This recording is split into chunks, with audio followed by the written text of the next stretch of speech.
Hi friends, आज हम लोग इस वीडियो के माध्यम से कक्षा 12 का तीसरा पोयम ऑन हिज ब्लाइंडनेस पढ़ने वाले हैं। जैसे नाम से ही मालूम चलता है इस पोयम का कि ब्लाइंडनेस अंधापन, अर्थात इस पोयम में कवि अपने अंधापन होने का दुख व्यक्त किए हैं। जबकि इस पोयम के कवि जॉन मिल्टन जी, जिनका जन्म 9 दिसंबर सन 1608 के लंदन में हुआ था और इनके पिताजी एक प्रसिद्ध वकील थे। ये अपने पिताजी के तीसरे पुत्र थे और जॉन मिल्टन जी सन 1629 में बीए की डिग्री हासिल किए तथा सन 1632 में एमए की डिग्री हासिल किए। जॉन मिल्टन जी एक प्रसिद्ध और जिसको कह लीजिए ऑक्सफोर्ड म्यूजिशियन अर्थात संगीतज्ञ भी थे। और इनके सबसे बड़ा दुख इस बात का था कि यह 44 वर्ष के उम्र में ही इनकी आँखों की ज्योति चली गई, अर्थात यह अंधा हो गए। और उस समय इनकी एक लड़की अविवाहित थी, अभी शादी नहीं हुआ था। जॉन मिल्टन जी एक प्रसिद्ध कवि होने के कारण इनके अंदर जो प्रतिभा थी कवित्री करने का, वह इनके अंदर पड़ी रह जाएगी, क्योंकि यह अंधे हो गए हैं। अब इनकी आँखों की ज्योति चली गई है। इस दुख को इस पोयम के माध्यम से व्यक्त किए हैं। ये हम पोयम पे चलते हैं और इसको बेहतरीन तरीके से समझते हैं।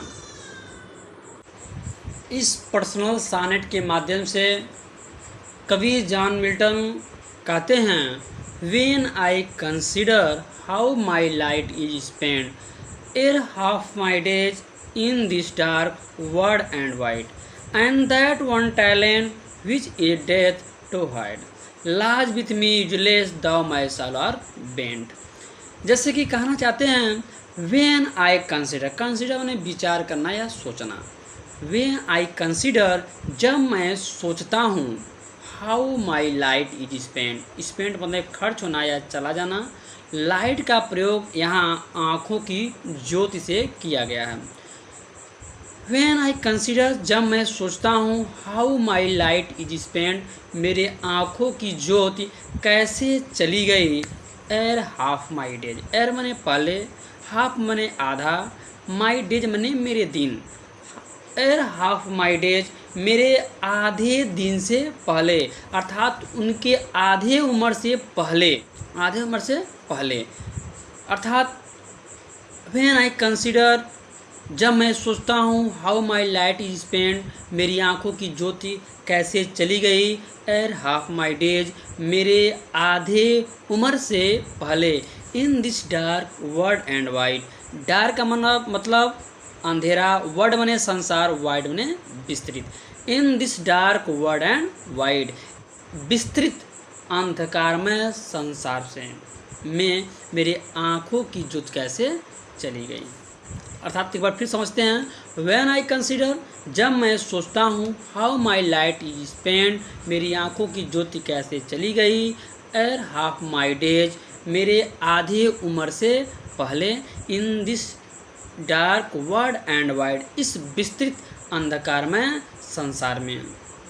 एंड दैट वन टैलेंट, और जो वन टैलेंट, एक योग्यता, एक प्रतिभा मेरे अंदर है, which is death to hide जिसे छिपाना नैतिक मृत्यु के समान है।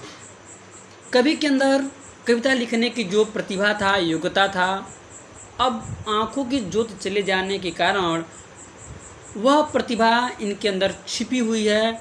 आगे कवि जी कहते हैं, लाज विथ मी यूजलेस, लाज में ठहरना, रुकना या पड़ा रहना। लाज विथ मी यूजलेस, यह मेरे अंदर बेकार की पड़ी रहेगी। यूजलेस माने बेकार की, अर्थात मेरे अंदर कविता लिखने की जो कला है, जो योग्यता है, जो प्रतिभा है, अब आँखों की ज्योति न होने के कारण मेरे अंदर बेकार की पड़ी रहेगी।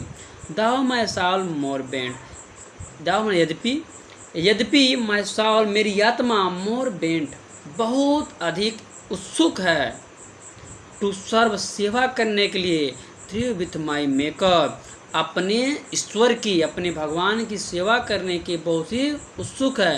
एंड प्रेजेंट, और मैं प्रस्तुत करना चाहता हूँ माय ट्रू अकाउंट, अपना सही लेखा जोखा। अर्थात कबीर जी ये कहना चाहते हैं कि इस विस्तृत और अंधकारमय संसार में मेरे आधे उम्र से पहले ही मेरी आँखों की ज्योति कैसे चली गई, इस बात को मैं सोचता हूँ, चिंता करता हूँ। और मेरे अंदर एंड दैट वन टैलेंट, और मेरे अंदर एक प्रतिभा, एक योग्यता भगवान की दी हुई है, which is death to hide, जिसको छिपाना नैतिक मृत्यु के समान है। लाज विथ मी यूजलेस, और यह प्रतिभा, यह योग्यता मेरे अंदर बेकार की पड़ी रहेगी।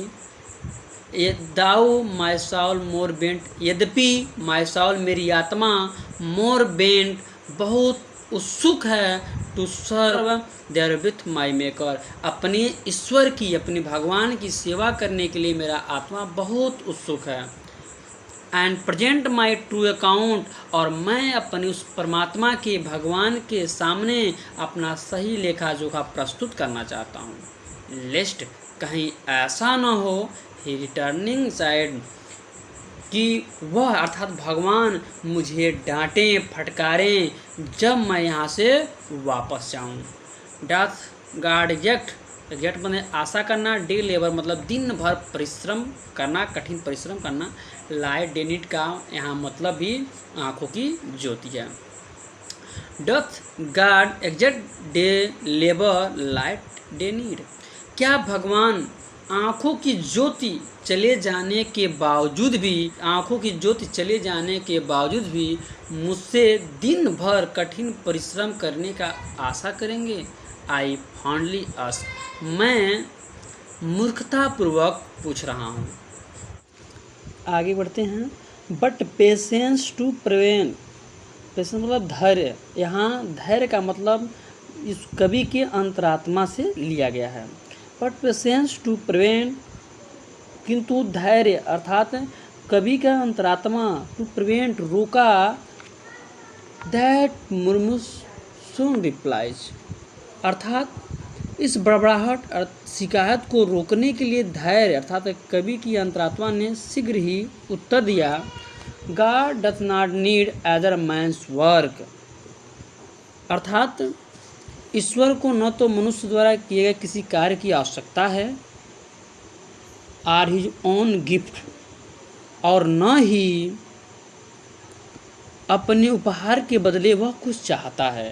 Who best bear his mild yoke they serve him best his state, अर्थात who best bear his, bear मतलब सहन करना, ईश्वर की सच्ची सेवा वे ही व्यक्ति करते हैं, ईश्वर की सच्ची सेवा वे ही व्यक्ति करते हैं जो उसके द्वारा दिए गए कष्टों को सर्वोत्तम ढंग से सहन करते हैं।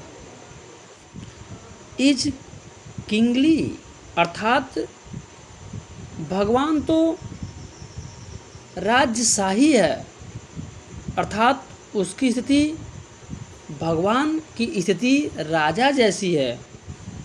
Thousand at his bidding speed, उसके पास हजारों देवदूत हैं। And post o'er land and ocean without rest, वे उसकी आज्ञा का बिना आराम किए तुरंत पालन करने के लिए पृथ्वी तथा समुद्र में उपस्थित रहते हैं। They also serve who only stand and wait,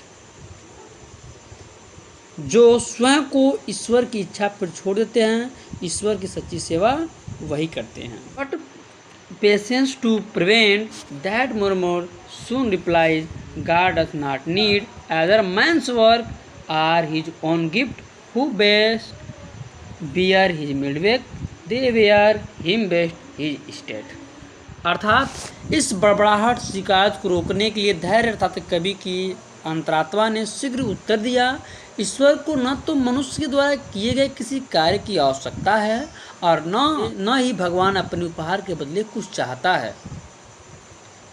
Who best bear his midwife, they serve him best his state. ईश्वर की सच्ची सेवा वे ही व्यक्त करते हैं जो उसके द्वारा दिए गए कष्टों को सर्वोत्तम ढंग से सहन करते हैं।